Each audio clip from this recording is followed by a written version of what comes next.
সে যদি থাকতো তো একটু কষ্ট পেলে তার কাছে ছুটে চলে যেতাম, কিন্তু সেই জায়গাটাও আজকে আমার নেই।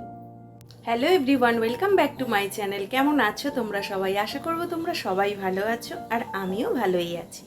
আজকে সকালবেলা ঘুম থেকে উঠে বিছানা পরিষ্কার করে চা করে নিয়েছি, চা নিয়ে বসে গেছি, চাটা খাচ্ছি। চা খেয়ে চলে যাব সোজা রান্নাঘরে। এখনো পর্যন্ত ভাত বসানো হয়নি, এখন ঘড়িতে বাজে 9টা, এখনও ভাত বসায়নি। তোমাদের দাদাভাই একটু দেরি করেই বেরোবে, আর মেয়ে হয়তো আজকে স্কুল যাবে না, কারণ স্কুল আজকে হাফ ছুটি, তার জন্য। তো চাটা খেয়ে নিয়ে যাবো রান্নাঘরে, ভাত বসাবো। আর ঘরের কাজবাজ সবটাই বাকি, আজকে একটু দেরি হয়ে গেছে ঘুম থেকে উঠতে। মেয়ে গেছে পড়তে, মেয়ে এক্ষুনি চলে আসবে। আর তোমাদের দাদাভাই এখনও বাজার থেকে ফেরেনি, এক্ষুনি ফিরবে। দেখা যাক, ও বললো যে আজকে ডিম নিয়ে আসবে, কারণ মাছ পরপর খাওয়া হচ্ছে তো ভালো লাগছে না আর মাছ খেতে। আজকে ডিম রান্না করবো, আর দেখি কি করি। ফ্রিজে সব রকমই সবজি আছে, শাক আছে, যা হোক কিছু করব। তো চলো ভিডিওটা দেখতে থাকো। এখানে আমি ভাতটা বসিয়ে দিয়েছি, আর তোমাদের দাদাভাই বাজার থেকে চলে এসছে। দেখো ডিম নিয়ে এসছে, আর একটা ডিম দেখো ফেটে কি অবস্থা। এখানে আমি ডিম সিদ্ধ বসিয়ে দিয়েছি 3টে, আর এখানে 2টো ডিমের অবস্থা খুবই খারাপ। এই দুটোকে অমলেট করে ঝোলের মধ্যে দিয়ে দেবো। আর আলুগুলো ধুয়ে আমি ডিমের সাথে সিদ্ধ করে নিই, তাহলে তাড়াতাড়ি আর কি রান্নাটা হয়ে যায়। তো আলুগুলো দিয়ে দিই এখানে, একদিকে ভাত হতে থাক আর একদিকে ডিম আলুটা সিদ্ধ হয়ে যায়। আর দেখছি কি করি। তোমাদের দাদাভাইকে দিয়ে বাজার থেকেই নারকেলটা আনিয়েছি, নারকেলটার আজকে একটা কাজ আছে, তো তোমরা দেখতেই পাবে কি করব নারকেলটা দিয়ে। এখানে ফ্রিজ থেকে আমি সবজি সব রকমই আছে, কিছুই করতে আমার ইচ্ছা নেই আজকে। শাকটা বের করে নিই, কলমি শাকটা ভাজা করব আজকে।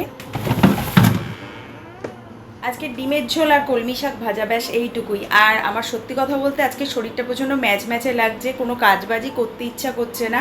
যেটুখানি করার সেটুখানি করব, আর এই দিয়েই হয়ে যাবে, আমাদের অসুবিধা হবে না। তো চলো দেখতে থাকো ভিডিওটা। এখানে মেয়েও চলে এসছে পড়তে থেকে, আর বাবা বসে আছে চা ফা খেয়ে। মেয়ে একাই চলে এসছে, কারণ ওর এই পড়াটা একদমই কাছাকাছি থাকে আমাদের বাড়ি থেকে। ওর বাবা সকালবেলা দিয়ে এসছে পড়তে, আর ও একাই চলে এসছে। আর আজকে স্কুল যাবে না, একদম ঠিক করে নিয়েছে। ভাবছিল যে যাবো কি যাবো না, যেহেতু হাফ ছুটি, তো যাবে না। একটু পরে ভাতটা হলে একটু ভাত দেবো ওকে। বাবাকে দেখি একটু টিফিনে কী দেওয়া যায়, মুড়ি ফুড়ি খেয়ে নেবে বাবা। চলো পরপর কাজগুলো সারতে থাকি। শাকটা কুচিয়ে আমি ভেজে নিচ্ছি এখানে, তারপর হচ্ছে যে ডিম আলু সিদ্ধ করা আছে, সেটা ঝোল করব। 2টো ডিম ফেটে গেছিলো, সেটাকে অমলেট করে ঝোলের মধ্যে দিয়ে দেবো। তো চলো তাড়াতাড়ি রান্নাটা করে ফেলি। শরীরটা তো ম্যাচ করছেই, তার সাথে মনটাও আজকে একেবারেই ঠিক নেই। কোনো রকমের রান্নাটা করতে হবে, তাই করলাম। তো আমার রান্নাবান্না মোটামুটি রেডি হয়ে গেছে। তোমাদের দাদাভাইকে খেতে দিয়ে দিচ্ছি, কারণ ও বেরোবে এবার, অনেকটাই বেলা হয়ে গেছে আজকে।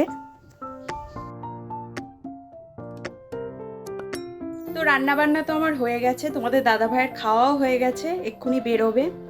এখন ঘড়িতে বাজে 11:30, অনেকটা দেরি করেই আজকে বেরোচ্ছে।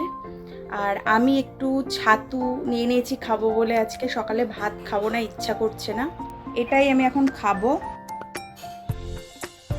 এমনিতেও 11:30 বাজে, অনেকটাই বেলা হয়ে গেছে, একটুখানি ছাতু খেয়ে নেবো, নিলেই হয়ে যাবে। আর বাকি কাজবাজগুলো সেরে নিয়ে স্নান দান করবো, করে তাড়াতাড়ি ভাত খেয়ে নেবো। তো চলো আবারও পরে আসছি। তো স্নান খাওয়া দাওয়া সবই কমপ্লিট হয়ে গেছে, এখন ঘুরতে বাজে 3টে, আর বাইরে পুরো একদম ঝমঝমিয়ে বৃষ্টি হচ্ছে। চলো তোমাদের একবার দেখাই।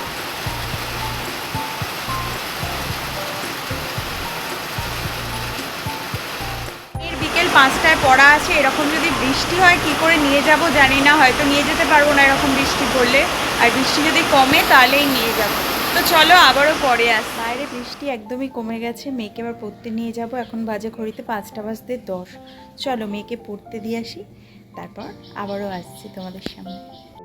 বোনের বাড়ি থেকে আসার সময় রবিবার 4টে তাল দিয়েছিল ওরা, তো 4টে তালের মধ্যে 3টে তাল আমি একে ওকে দিয়ে দিয়েছি, যেমন আমার মামার বাড়ি, মাসির বাড়ি, তারপর আমার ননদের বাড়ি, একটা একটা করে দিয়ে দিয়েছি। আর একটা তালই আমি রেখেছিলাম, সেটা গতকালকে ছেঁচে রেখেছিলাম রাতের বেলা। আর ওর জন্যই সকালবেলা তোমাদের দাদাভাই একটা নারকেল এনে দিয়েছিল তালের বড়া করার জন্য। তো সেটাই করে নিচ্ছি, কারণ বেশি দিন আর রাখা যাবে না ওভাবে, তার জন্য করে নিতে হচ্ছে। এমনিতেও তোমাদের দাদাভাই তালের বড়া ফড়া খুব একটা পছন্দ করে না, কারণ প্রচণ্ড অম্বল করে এগুলো খেলে।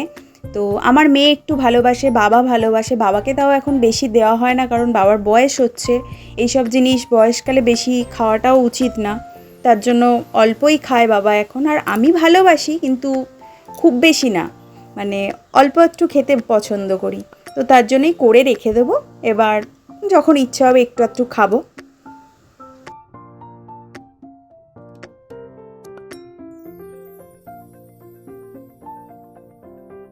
আজকে আমি তোমাদের সাথে কিছু কথা শেয়ার করতে চাই। আজ 31শে জুলাই, আজ থেকে ঠিক 3 বছর আগে আমার মা এরম দিনেই আমাদের সবাইকে ছেড়ে চলে গিয়েছিল। এরম দিনে বলা ঠিক হবে কিনা আমি জানি না, কারণ মায়ের ঘটনাটা ঘটেছিল রাত্রি 2:23। আমি ঘুম চোখ খুলে মাকে ওরম অবস্থায় যখন দেখেছি তখন ঘড়িতে বাজে 2:23। তো ডাক্তারি মতে ওটা পরের দিন পড়ে যায়, তাই 1 আগস্ট ধরা হয়। তো দেখতে দেখতে 3টে বছর পার হয়ে গেল।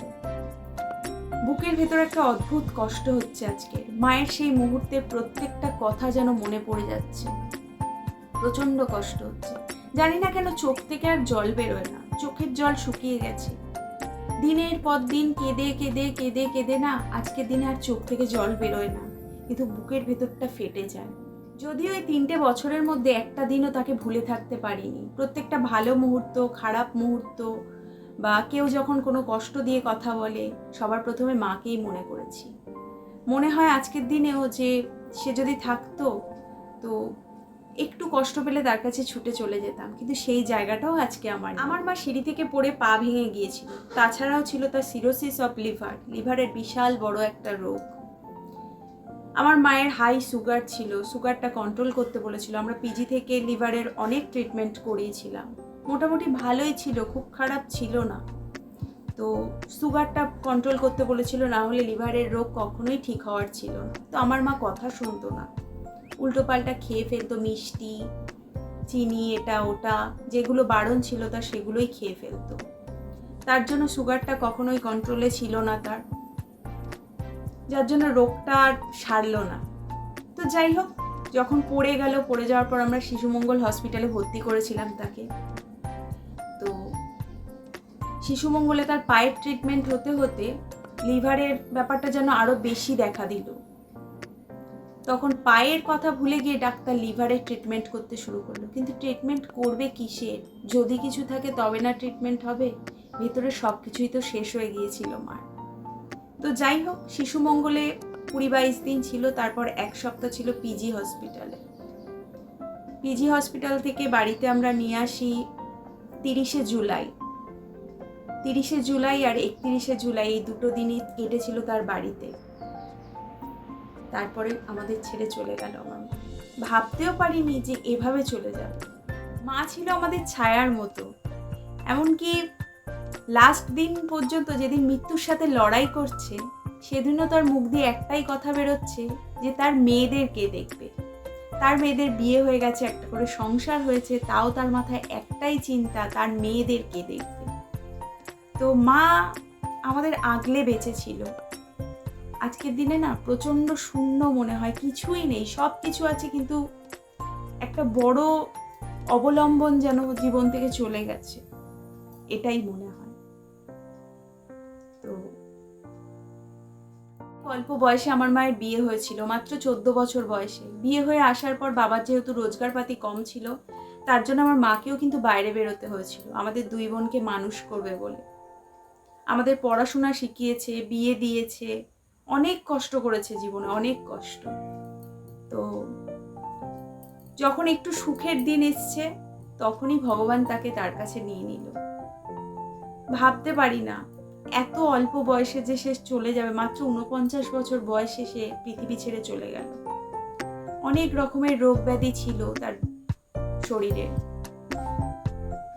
কথা বলতে তার সব থেকে সুখের জায়গা ছিল তার 2টো জামাই ছিল তার মনের মতো। তার 2টো মেয়েকে সে ভালো ঘরে বিয়ে দিতে পেরেছিল।